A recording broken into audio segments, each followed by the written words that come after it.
In this segment, we're going to take a look at the post-war outcomes of World War II. We need to keep in mind that wars have political, economic, and social consequences. We'll first take a look at the boundary issues as Europe was divided up.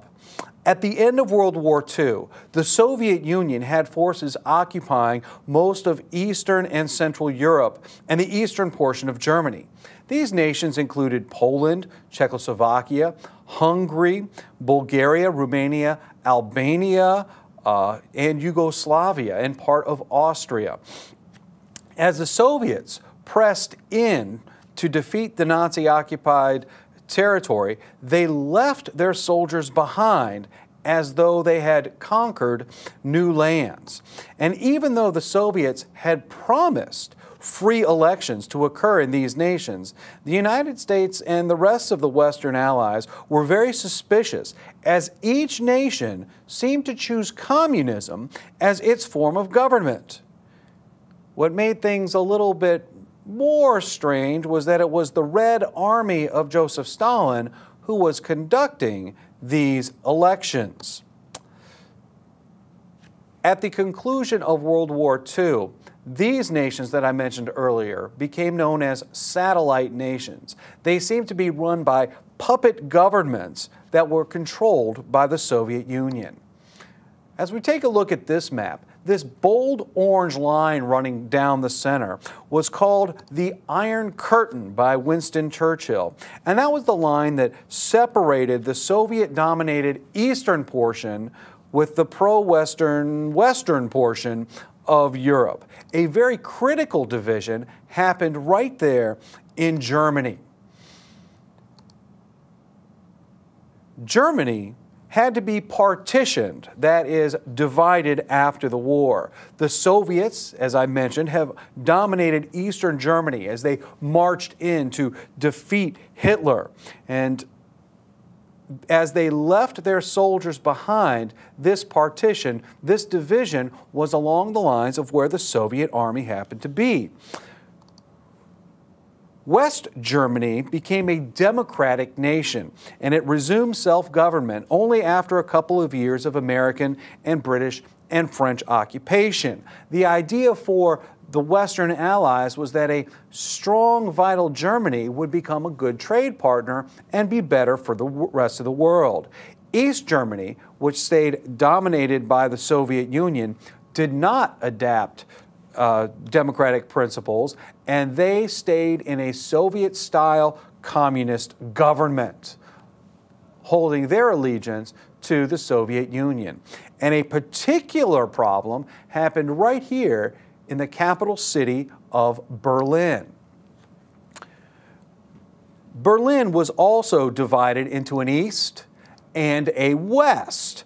This posed a particular problem for West Germany. As you recall from the map earlier, West Berlin was entirely inside of East Germany. This map indicates that division of Berlin after World War II. Now, the original plan was to unify the city and the entire nation, but the Soviet Union refused to relinquish control of its portion of the city, and the red area, as I mentioned, became East Berlin, the capital of East Germany, and the western portion, where the French, the British, and the Americans were, became West Berlin and the capital of West Germany. Europe lay in ruins at the end of World War II. Incredible bombing campaigns, the death and the destruction. The United States and its Western allies felt that if Europe were rebuilt as quickly as possible, the world could get on to bigger and better things and grow again. So the Marshall Plan is where the United States was going to provide a massive financial aid package to help rebuild the European economies to the tune of $12.5 billion. And by the way, that's $1947.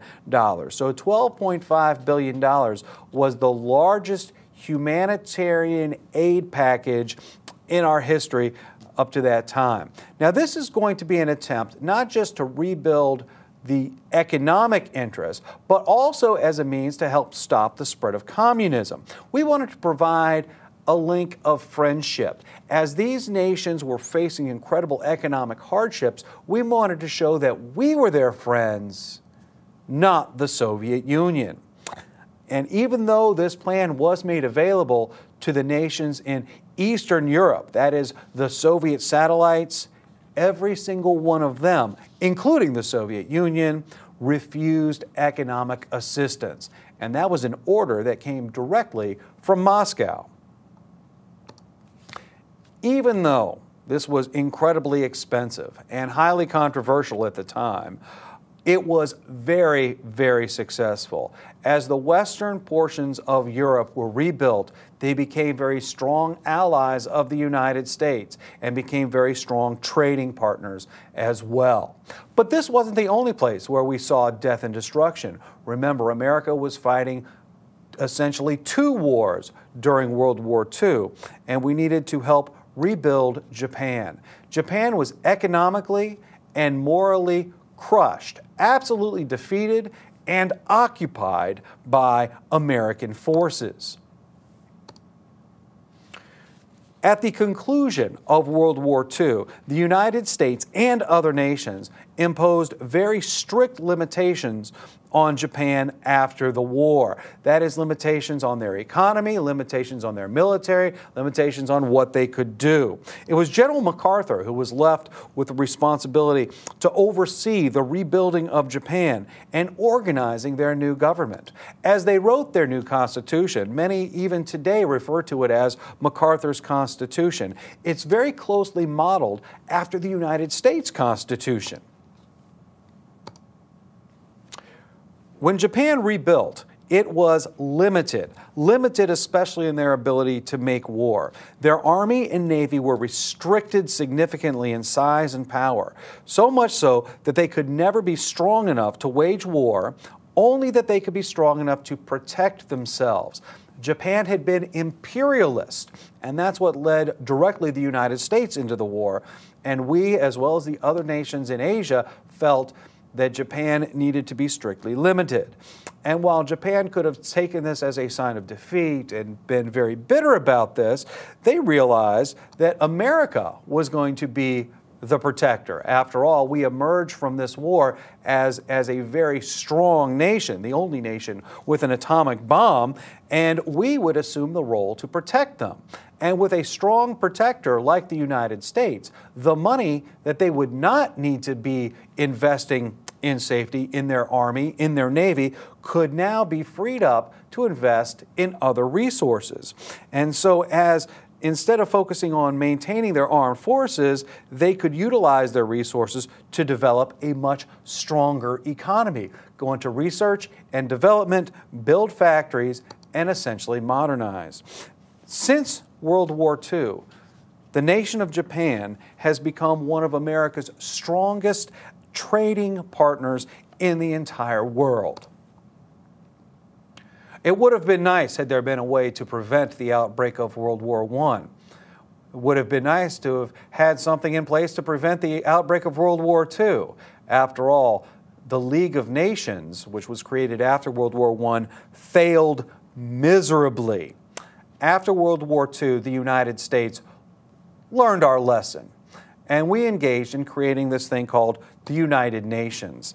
Its general purpose is to provide a way for all nations of the world to work together to solve problems to prevent war, a place where we can come to an agreement, where we can air our differences and come to a peaceful solution. It was formed in 1945, and it was very similar in concept to the League of Nations, however, given a little bit more power. Its first meeting happened in San Francisco, and today the United Nations lives in New York.